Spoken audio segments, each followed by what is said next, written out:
Hi! Kumusta kayo? Isa sa mga mahirap may manage ay yung tinatawag na chronic pain.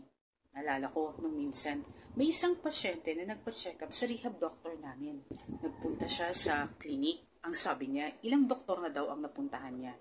Ang complaint ng pasyente ito ay masakit lagi ang kanyang upper back. Natatandaan ko parang isa siyang housewife. Nirefer ng doktor ang pasyente ito sa physical therapist. Pinayuhan na magkaroon ng 6 sessions. Natapos naman ng pasyenteng ito yung 6 session niya ng physical therapy.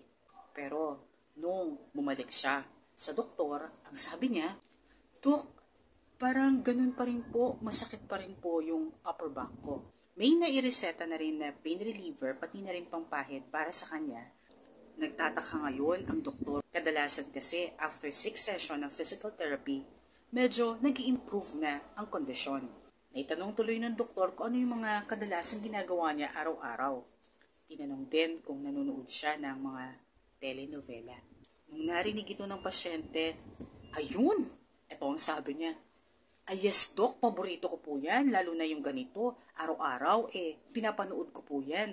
Naiinis nga po ako dun sa bida dahil sa, alam niyo ba, na hindi dapat ganun ang ginagawa. So, nagsimula na siyang magkwento tungkol sa mga telenovela na pinapanood niya.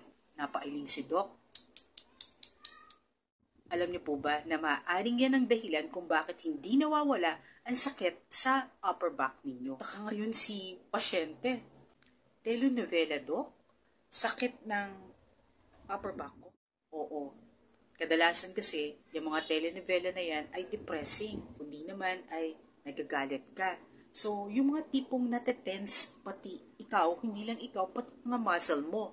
So, kapag na-stress ka, syempre, yung muscle mo na-stress din. At dahil sa araw-araw at marami siyang pinapanood na telenovela, ayun, hindi nawawala-wala ang sakit ng kanyang upper back. Alam nyo, mga kapitbahay, nung binawasan niya at lalo na nung iniwasan na niya na manood ng mga telenovela, ayun, nag-improve yung condition niya.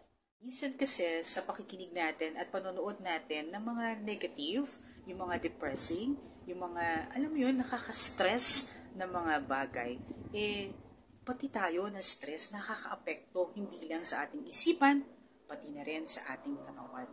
Kaya kung may pain kayong nararamdaman, iwasan niyo muna yung mga bagay na to ha.